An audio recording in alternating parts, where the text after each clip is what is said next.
mbir mi. Mu wax ni Madiambal Diagne et son épouse Mabintou Diaby font l'objet d'une plainte de Mohamed Diagne, fils du premier et beau-fils de la seconde. Jàppal ni kon le plaignant et sa tante sont au contrôle judiciaire. Ils bénéficient d'une liberté provisoire et sont soumis au port de bracelet électronique avec un autre enfant du journaliste.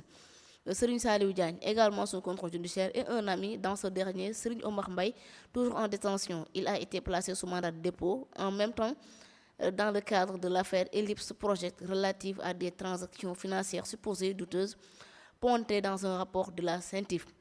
Alors, selon Libération Bataille, Mohamed Diagne a déposé sa plainte à la DIC, mon division des investigations criminelles, le 21 janvier. Étant assigné à résidence, le fils de Madiambal Diagne a été auditionné à domicile par les enquêteurs, souligne le journal, qui renseigne qu'il a confirmé les termes de sa plainte contre son père et sa tante pour faux et usage de faux, usurpation d'identité, escroquerie, abus de confiance, détournement de fonds sociaux, blanchiment de capitaux, recel, abus de pouvoir du gérant, gestion, fait et complicité. Alors, lii leen topp jàpp ne kon le quotidien d'information révèle que Mohamed Diagne affirme que le rapport de la CENTIF à la source des déboires judiciaires mu nekk problème moo waral coow li yépp nee na le présente à tort comme étant le signataire du contrat conclu entre le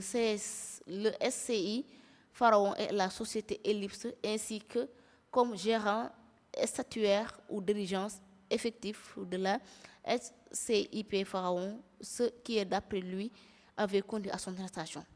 Wax ji mooy Mohamed Diagne rapport scientifique bi nga xamante ni si moo waral coow li ñoom liñ ko jàppee que ni dañoo présenté que ni moom Mohamed Diagne mi moom moo dirigé moom moo signé li nga xamante ne si moo nekk contrat bi entre SCI Pharaon ak li nga xamante moo nekk la société Ellipse projet, ainsi que ni moom moo géré li nga xamante ni si moom moo nekk wala moo dirigé effectif bi nga xamante ni si moo daal di nekk CSI Pharaon ak li nga xamante ni si CSI Pharaon moom moo ko dirigé en plus moom moo signé li nga xamante ni si moo nekk mbiri loolu moo tax ñu jàpp ko ci dossier bi. Kon jàpp ni la même source poursuit que il a soutenu n'avoir ni donné procuration à un tiers ni signé un contrat liant li nga xamante ni si moom moo nekk SCI Pharaon ak li nga xamante ni moo nekk société Ellipse projet. Il n'a jamais exercé les fonctions de gérant statutaire ou de gestionnaire effectif de la SCI Pharaon. Il a en outre ajouté qu'il n'aurait jamais signé ni autorisé aucun acte bancaire ou financier au nom de cette société. J'espère que maanaam li waral ñu jàpp société ni moom moo ko def moom nee na mus caa taqe mus caa laale musta nekk gérant musta nekk signataire musta nekk gérant statutaire musta nekk gestionnaire effectif musta nekk itam signataire ci li nga xamante ni si moom moo nekk diggante société bii di SCI Pharaon ak société bi nga xamante moo nekk Ellipse projet. musta joxe tamit autorisation ngir ñu signé ci wàllu kon moom nee na yoonam nekk tekkiw ci laalu ci. En somme, le plaignant assure que tous les actes, signatures et qualités qui lui ont imputés seraient accomplis à son insu. Maanaam lépp lu mu tudd nañ ko ci mu nekk wàllum signature wala wàllum gérer dañ koo def ci loo xamante lu mu yëgul la à son insu mbir mi ni la demee loolu moo waral mu porte les plaintes usurpation d'identité escroquerie ak yeneen ak yeneen. waaw xam nga lii version bi la su ma juumul libération nga wax ah n'est-ce pas. libération moo dikkee loolu. waaw léegi nañ bàyyi Madiambal version am xool lan lay joxe. parce que lii nii man boo wax dëgg neex yàlla ah sama xel mënul tax ma nangu lii à 100% quoi parce que xam nga li xew mooy que ne Madiambal naxoon état moo gënoon yomba ci moom te defu ko. parce que amoon na levier yëpp pour nax état lekk xaalisu état léegi yow Ellipse projet bi nga xamante ne mën nañ jënd doomi Madiambal bii plainte baayam maanaam ñoom dañoo wax ni seen yoon newul ci mbir mi te Madiambal yoralu leen dërëb léegi doomam bi ban alal la am ba Madiambal di bëgg a def ay mbuxum jaarle ko ci moom te ñun li ñu doon dégg mooy doom dafa jege ndey baay mun na jël mbon sax bëgg ko jëmale ci ndey mais yaay bi day bañ mais comment ça fait-il bu dee dafa plainte papam ak yaayam. loolu ah tantam bu dee dafa plainte tantam ak yaayam léegi loolu noonu est-ce que nekkul moom dafa war a xoolaat taxawaayam parce que man nag wax dëgg neex yàlla Madiambal solo li ma woon a gum mbir mi fu mu jóge ak ni ñu leen bàyyi ñoom ñëpp gisuma ne Madiambal dina accorder importance maanaam di jël maanaam loo xamante ne fi mu ko gënoon yombee defu ko muy ci état di ko def ci doomam est-ce que comprendre léegi nag beneen affaire dafa am plainte bi mun na doon benn portefeuille vide boo xamante ne mun na ko def ci baayam de mais bu taxee ñiy bàyyi dossier bii nii à la fin baal naa sam papa lay doon te da koy seetal te maanaam comme il est homme d'affaires doon businessman dama jàpp ne bracelet électronique bi comme dañ xam ne lii tamit mun na doon pexe Madiambal mun na ko ne plainte ma parce que am na lu mu ciy gañe Madiambal doomam bu ko parentee bu ñu joxee dëgg doomam ne ko yow yaa defoon lii ci turam léegi dootul doon diggante Madiambal ak état mais Madiambal ak doomam lay doon bu ko defee bu ñu raxee doomam maanaam purement et simple doomam day am la possibilité la Madiambal mënul maanaam ci côté business ci côté affaire am. doom bi di ko continuer Madiambal toog ca France. tout à fait est-ce que comprendre mais Madiambal pour man li muy bañ. mooy ñu tëj ko kaso mu toog ca France. doomam nekk bracelet électronique. jabaram ay kiyam sëriñam te amul benn effet.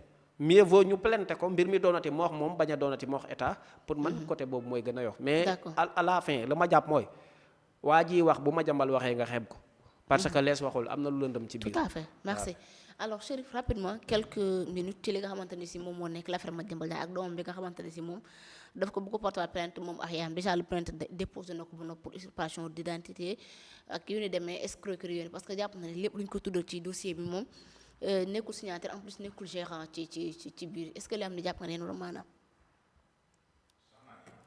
fii Cheikh daanalee lay tàmbalee. parce que vraiment man moom sama xel nanguwul Madiambal Diagne doomam dina ko porter plainte wax dëgg yàlla ci période bu difficile bi mu nekk di dund ni ak njabootam.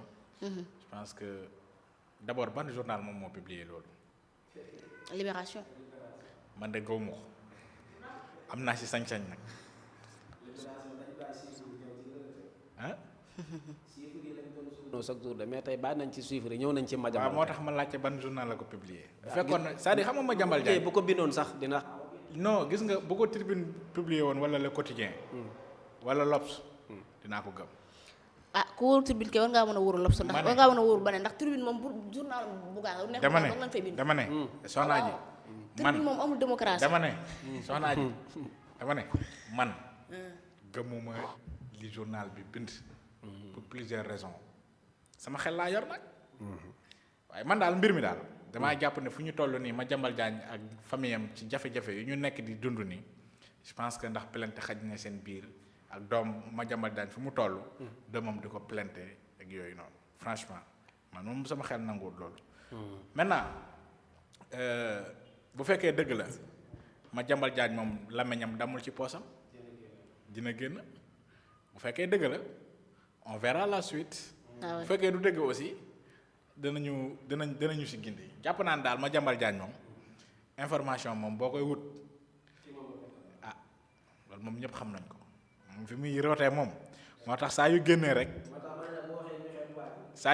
am ay mouton yu daw dugg ci table yi de waaw moo tax daal vraiment. soxna ji pour bañ a xaabaabal ci mbir mi daal. man gaw ma ko sincèrement parler. maintenant nag aussi. Cheikh Sang dafa wax lu am solo. muy lan doomu Madiambal Diagne yan avocat ñoom ñoo koy plaider loolu tamit dafa am solo. mais aussi je pense que Madiambal Diagne aura bu mu am donc ak l'homme intelligent qu'il est. du seetaan.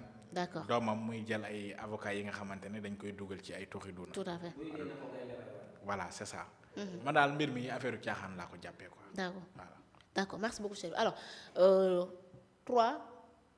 2 minutes on termine justement nga ñëwal ma ci